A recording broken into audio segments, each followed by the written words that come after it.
నమో నరసింహ. గోవులో సకల దేవతలు కొలువై ఉంటారంటారండి, నిజమే. అలాగే పితృదేవతల అనుగ్రహం కోసం కూడా గో పూజ చేయమని, అలాగే గో సేవ చేయమని చెబుతూ ఉంటారు మన పెద్దలు. ఇందులో భాగంగా ఇప్పుడు రాబోతున్నటువంటి భాద్రపద మాసంలో మహాలయ పక్షంలో ఎటువంటి కార్యక్రమాలు మనం చేయొచ్చు అనేది ఒకసారి నేను ఆలోచిస్తే నాకు అనిపించింది. నేను ఎప్పుడూ వచ్చేటువంటి ఆశ్రమం భద్రాచలంలో ఉన్నటువంటి గోవింద కల్పవృక్ష నారసింహ సాలిగ్రామ ఆశ్రమం అండి. ఇక్కడ గోసేవ అంటే గోవుకి గోవిందుడికి ఏకకాలంలో మనం పూజ చేసుకోవచ్చు, ప్రదక్షిణలు చేయవచ్చు. మరి ఇక్కడ కూడా మహాలయంలో విశేషంగా పూజలు చేస్తున్నారు, ప్రత్యేకించి గోవులకు. ఎలాంటి కార్యక్రమం, ఎవరెవరు పాల్గొనవచ్చు, ఎలా మనం ఆ కార్యక్రమాలు చేసి మన పితృదోషాలు ఇవన్నీ కూడా మనం పోగొట్టుకోవచ్చు, వారి అనుగ్రహం పొందవచ్చో ఇవాళ వీడియోలో తెలుసుకుందాం. మనతో పాటు ఉన్నారు ఆశ్రమ నిర్వాహకులు డాక్టర్ కృష్ణ చైతన్య స్వామి గురువు గారు. వారితో మాట్లాడదాం. గురుగారు నమస్కారం అండి. నమో నరసింహ. నమస్కారం. నమో నరసింహ. పితృదేవతల అనుగ్రహం కోసం ఎన్నో తాపత్రయపడుతుంటారు. అంటే ఏమైనా విశేషంగా పూజలు చేసుకున్నా చాలా మందికి మాకు ఫలితం లేదండి అంటారు.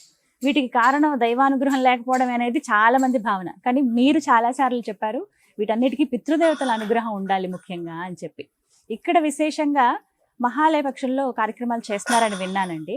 గోవుకి సంబంధించి మరి ఎలాంటి కార్యక్రమాలు వివరించండి. తప్పకుండా మనకు శాస్త్రమే చెప్తుంది, వేదం చెప్తుంది, గోవులో సకల దేవతలు ఉంటారు అని చెప్తాం కదా. అదేవిధంగా గతించినటువంటి పితృదేవతలు ఎవరైతే ఉంటారో మనకు వసురుద్ర రూపాల్లో ఉండేటువంటి పితృదేవతలు గోవులో ఉంటారు అని చెప్పి మనకు శాస్త్రం చెప్తుంది. సాధారణంగా గో ప్రదక్షిణ చేస్తేనే భూ ప్రదక్షిణ చేసినటువంటి ఫలితం ఉంటుంది అని చెప్పి మనకు వేదం చెప్తుంది. గోవుకి ఆహారం అందిస్తే లేదా గోసేవ చేస్తే ఎలాంటి దోషాలు ఉన్నప్పటికీ కూడా తొలగిపోతాయి అని చెప్పి, జాతకరీత్యా ఉన్నటువంటివి తొలగిపోతాయని చెప్తారు. అదేవిధంగా గోవుని మనం దానం చేస్తే లేదా గోసేవ చేస్తే ఇవన్నీ కూడా ఎలాంటి పితృదోషాలు ఉన్నా పోతాయని చెప్తారు పెద్దలు. అంటే మన ఆశ్రమంలో ప్రతినిత్యం కూడా స్వామివారి సన్నిధిలో ప్రాతకాలంలోనే విశేషమైనటువంటి గోపూజ ఉంటుందమ్మా. ప్రతిరోజు విశేషమైనటువంటి గోపూజ ఉంటుంది. భక్తులు పాల్గొనొచ్చా? ప్రత్యక్షంగా ప్రతిరోజు స్వామివారికి గోపూజ, అనంతరమే కల్పవృక్ష నరసింహ స్వామివారికి విశేషమైనటువంటి పూజ, ఈ రెండు ఉంటాయి. మహాలయ పక్షాల్లో 15 రోజులు కూడా భాద్రపద బహుళ పాడ్యమి నుంచి అమావాస్య దాకా 15 రోజులు కూడా విశేషమైనటువంటి గోపూజ ప్రాతకాలంలో, అంటే ఏదైతే తర్పణ శ్రాద్ధ కార్యక్రమాలు చేసే కంటే ముందుగానే చాలా విశేషంగా వత్స సహితంగా అంటే దూడతో ఉన్నటువంటి గోవుని విశేషంగా పూజించమని చెప్తారు. ఆ విధంగానే మనం ఇక్కడ గోసేవ అనేటువంటిది ప్రత్యేకంగా చేస్తున్నాము. అవునమ్మా. అంటే ప్రత్యక్షంగా మనం గోదానం చేసుకోవాలి అనుకునేటువంటి వాళ్ళు ఇక్కడ గోదానం చేసుకోవచ్చు. అదేవిధంగా మేము ఈ 15 రోజుల్లో కూడా గోసేవ చేస్తాం, లేదా గోవుకి ఆహారాన్ని అందిస్తాం. అంటే మా పితృదేవతల ప్రీతిగా గోసేవ చేస్తాం, లేదా గోవుకి ఆహారాన్ని అందిస్తాం అని చెప్పుకుంటే ఎవరైనా ప్రత్యక్షంగా వచ్చి గోసేవ చేసుకోవచ్చు, ఆ గోవుకి ఆహారాన్ని పెట్టచ్చు. లేదా పరోక్షంగా మేము రాలేం, మా పేర్ల పైన గో పూజ చేయండి అంటే గో పూజ అనేటువంటిది 15 రోజులు కూడా చాలా వైభవంగా ఉంటుందమ్మ. అంటే గోవు అనేటువంటిది మనకు వేద ప్రమాణమైనటువంటిది, కామధేనువు అని చెప్తాం మనం. అలాంటి కామదేవును పూజించాలి అంటే కూడా నిజంగా మన పూర్వజన్మ సుకృతం అనేటువంటిది ఉండాలి.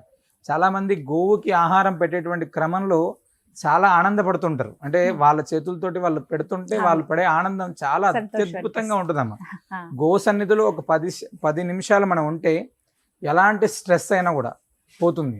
మా దగ్గరికి చాలామంది అంటే ఆది వ్యాధుల ప్రభావం ఉండేటువంటి వాళ్ళు చాలామంది ఇక్కడ స్వామి సన్నిధిలో గోసేవలో ఉండేటువంటి వాళ్ళు చాలా మంది అమ్మ. ఉదయం నుంచి రాత్రి దాకా ఏదో ఒక సేవ చేస్తుంటారు. గోవుల్ని కడగడం కావచ్చు, ఇక్కడ ఉన్నటువంటి ఆవు పేడ తీయడం కావచ్చు, ఇవన్నీ చాలా మంది వచ్చి సేవ చేసుకుంటుంటారు. చాలా అద్భుతమైనటువంటి సేవ. అలా ఇక్కడ ప్రతినిత్యం కూడా మహాలయ పక్షాల్లో అయితే ఖచ్చితంగా ఎక్కడ ఉన్నటువంటి వాళ్ళైనా కూడా గోసేవ చేసుకోవచ్చు. మేము ప్రత్యక్షంగా వచ్చి గోదానం చేసుకుంటాం. అంటే చాలా ఎక్కువ ఖర్చు పెట్టుకోకుండా అవకాశం ఉన్నటువంటి వాళ్ళు గోదానం చేసుకోవడం అంటే వైతరిణిని దాటిస్తుంది అని చెప్తారు గోవు. కాబట్టి అలాంటి గోవుని దానం చేసుకుంటాం మా పితృదేవతల అనుగ్రహం కోసం. తప్పకుండా ఇక్కడ చేసుకోవచ్చు. అంటే మీకు ఇక్కడ గోవుని తీసుకొచ్చి ఇచ్చేయచ్చు, గోవుని తీసుకొని వచ్చి ఇవ్వచ్చు. ఉన్నటువంటి గోవుకు సంబంధించినటువంటి గోవుని దత్తత తీసుకొని దాన్ని దానం చేసేటువంటి క్రమం ఏదైనా చేసుకోవచ్చు. ఎలా అయినా కూడా అంటే గోవుకి ఆహారాన్ని అందించాలి అంటే ఖచ్చితంగా చాలా ఖర్చుతో కూడుకున్న పని. దాన్ని ఎవరైనా చేయొచ్చు. సుమారుగా ఎంత అవుతుందండి నెలకి ఒక గోవుని దత్తత తీసుకుని ఇలాగ వాటికి రక్షణ? 5,000 పైన అవుతుందమ్మా. 5,000. ఎందుకంటే దానికి ఆహారం గడ్డి ఒక నెలకి అలా ఏదైనా కార్యక్రమం మనం చేసుకోవడానికి ఇక్కడ అవకాశం ఉంటుందమ్మా. గరుకు స్తంభానికి సంబంధించినటువంటి విషయానికి వస్తే మనం చాలా ప్రవచనాల్లో వింటుంటాం. అంటే కామన్ గా గరుకు స్తంభం ఎందుకు వేస్తారయ్యా అంటే, మేము సాధారణంగా గరుకు స్తంభాలు గోశాలలో నాటేటువంటి ఈ పూజ చేసేటువంటి క్రమంలో చాలాసార్లు చూసాము. ఈ గోవు అనేటువంటిది మనకు ఎక్కడ దొరదొచ్చినా కూడా దాన్ని తోకతో కొట్టుకొని దాన్ని చేసుకుంటుంది. గంగడోలు, చెవులు, తల ఇలా వచ్చినప్పుడు దీనికి ప్రత్యేకంగా రుద్దుకుంటుంటుంది. అవునండి. ఈ రుద్దుకునేటువంటి క్రమంలో వాటి యొక్క వెంట్రుకలు కింద పడితే ఆ పితృదేవతలు ఎంతమంది అయితే అప్పుడు దాకా ఉండేటువంటి నరకంలో ఉంటారో లేదా వాళ్ళకు ఉత్తమ గతులు లేవో వాళ్ళు స్వర్గానికి వెళ్తారు అని చెప్తారు పెద్దలు. వాళ్ళు పెద్దలు చెప్పేటువంటి ప్రవచనాల్లో ఉండేటువంటిది. అయితే నేను ప్రత్యక్షంగా చూసినటువంటి విషయాలు ఏంటయ్యా అంటే, మా దగ్గరికి చాలా మంది మా పోయిన మహాలయ పక్షాల్లో గరుకు స్తంభం వేసుకోవడానికి వచ్చు లేదా వేసినటువంటి దానికి వచ్చి పూజ చేసుకున్నటువంటి వాళ్ళు ఒక అమ్మాయికి భద్రాచలం నుంచి ఆ అమ్మాయిని వేరే ఊరికి ఇచ్చారు. సుమారు 14 సంవత్సరాలైంది సంతానం లేక. చాలా దాంపత్య జీవితంలో ఇబ్బందులు కావచ్చు, ఇలా సంతానంలో ఇబ్బందులు చాలా. ఆ అమ్మాయి వాళ్ళు వచ్చి గరుకు స్తంభానికి మహాలయ పక్షాల్లో వేసి ఈ గరుకు స్తంభాన్ని వేసి పూజ చేసుకొని వెళ్ళిన తర్వాత ఆ అమ్మాయికి ఇప్పుడు 7వ నెల అమ్మ. 14 సంవత్సరాల తర్వాత ఆ అమ్మాయికి సంతానం. IVF కానీ ఎలాంటి ట్రీట్మెంట్లు లేకోకుండా భగవద్ అనుగ్రహం అనేటువంటిది కలిగి వచ్చినటువంటి సంతానం. అంటే నిజంగా ఇది గొప్పది. అంటే నేను ప్రత్యక్షంగా చూసినటువంటి విషయం, ఎవరో చెప్తే చూసింది కాదు. అంటే పితృదేవత అనుగ్రహం అనేటువంటిది ఖచ్చితంగా గరుకు స్తంభం వేస్తే కలుగుతుంది అని చెప్పి నేను నమ్మాను. ఇందులో ఎలాంటి సందేహం లేదు. ఈ గరుకు స్తంభాలు వేసేటువంటి క్రమంలో కూడా మేము చాలా మంది పోటీ పడతారు వీటిని వేయాలని. ఒక్కొక్కటి వేయాలంటే చాలా ఖర్చు అవుతుంది కాబట్టి మేమే మహాలయ పక్షాల్లో ప్రత్యేకంగా ఒక 3 గరుకు స్తంభాలను ఏర్పాటు చేసి ఎవరైనా సరే మాకు పితృదేవతలకు సంబంధించినటువంటి ఇబ్బందులు ఉన్నాయి, దోషాలు ఉన్నాయి అనుకునేటువంటి వాళ్ళు ప్రత్యక్షంగా లేదా పరోక్షంగా మీ పితృదేవతల ప్రీతిగా గరుకు స్తంభానికి ప్రత్యేకంగా పూజ చేసుకోవడం కోసం ఇక్కడ ఏర్పాటు చేస్తున్నాం.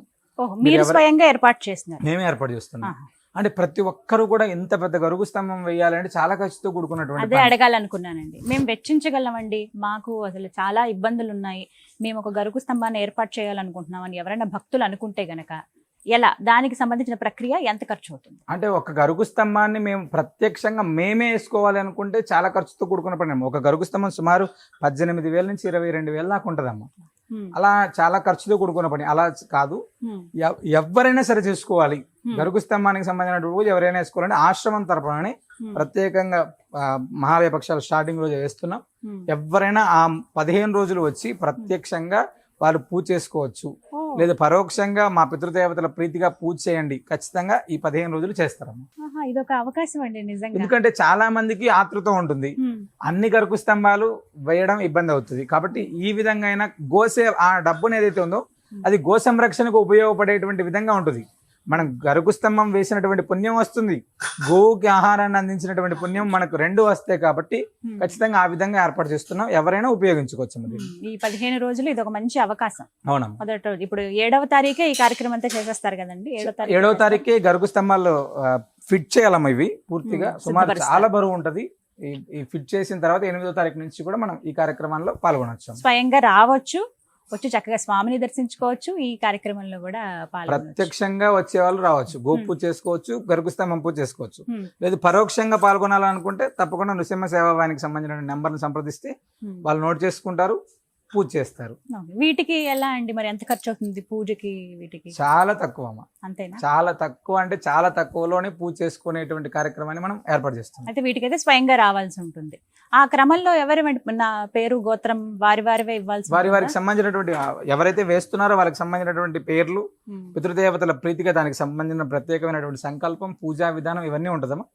ఆ విధంగా పూజ చేసుకోవచ్చు. కానీ ఈ గరుకు స్తంభం వేసే వాళ్ళు ఎవరైతే ఉన్నారో వాళ్ళు స్వయం పాకాన్ని కూడా దానం చేయాల్సి ఉంటుంది ఖచ్చితంగా. స్వయం పాకం బ్రాహ్మణుడు ఎవరైతే చేస్తున్నారో వారికి స్వయం పాకాన్ని దానం చేస్తే అది ఇంకా విశేషమైనటువంటి స్వయం పాకం అనేటువంటి దాంట్లో ఒక రోజు మనం ఎవరైతే భోజనం చేసుకోవడానికి ఏముంటుందో మహాలయాల్లో స్వయం పాకం దానం చేస్తే చాలా మంచిదని చెప్తాం కదా.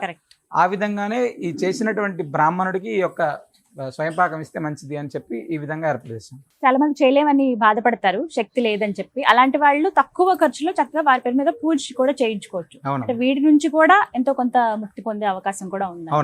ధన్యవాదాలు గురుగారు, మంచి అవకాశం. నమస్కారం.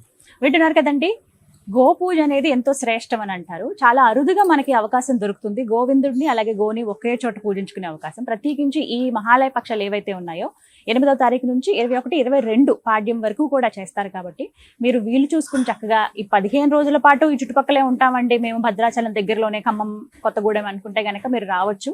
లేదు ఇంకో దూర ప్రాంతాల్లో ఉన్నామండి, మా గతించిన వారి తిథి ఇది ఈ 15 రోజులు అని తెలిస్తే గనక చక్కగా అప్పుడు రండి. అప్పుడు వచ్చి మీరు ఇక్కడ ప్రత్యేకంగా గరుకు స్తంభం గురువుగారు ఏర్పాటు చేస్తారు ఇక్కడ స్వామి సన్నిధిలోనే, గోశాలలోనే. మీరే ప్రత్యక్షంగా ఉండి సంకల్పం చెప్పుకుని మీ గతించిన వారి పేర్లు ఎవరైతే ఉన్నాయో అవన్నీ కూడా చెప్పుకుని మీ పేరు గోత్రాలతోటి ఇక్కడ పూజా కార్యక్రమం చేస్తారు. విన్నారు కదా, ఎన్నో సాక్ష్యాలు ఉన్నాయి. కేవలం ఒక్కరి గురించి చెప్పారు గురువుగారు. ఇలా ఎంతో మంది వాళ్ళ జీవితాల్లో మార్పులు చూసి అనుకోని సంఘటనల నుంచి బయటపడి ఇప్పుడు హ్యాపీగా వాళ్ళ లైఫ్ లీడ్ చేస్తున్న వాళ్ళు కూడా ఉన్నారండి. ఎవరికి ఉండదు సంతోషంగా ఆనందంగా ఉండాలని చెప్పి, స్వామి అనుగ్రహం ఉండాలని. మరి ఈ అవకాశం ఎవరు మిస్ చేసుకోకుండా పితృదేవతల ప్రీత్యర్థం ఈ కార్యక్రమాల్లో మీరందరూ కూడా పాల్గొనాలని కోరుకుంటున్నాను. వివరాల కోసం స్క్రీన్ మీద నెంబర్ ఇస్తున్నాను. అలాగే కంప్లీట్ అడ్రస్ ఆశ్రమానికి సంబంధించి ఇస్తున్నానండి. రాములవారి సన్నిధికి 100 మీటర్ల దూరంలోనే ఉంటుంది. తప్పకుండా వచ్చి అందరూ ఈ కార్యక్రమంలో పాల్గొనండి. నమో నారసింహ.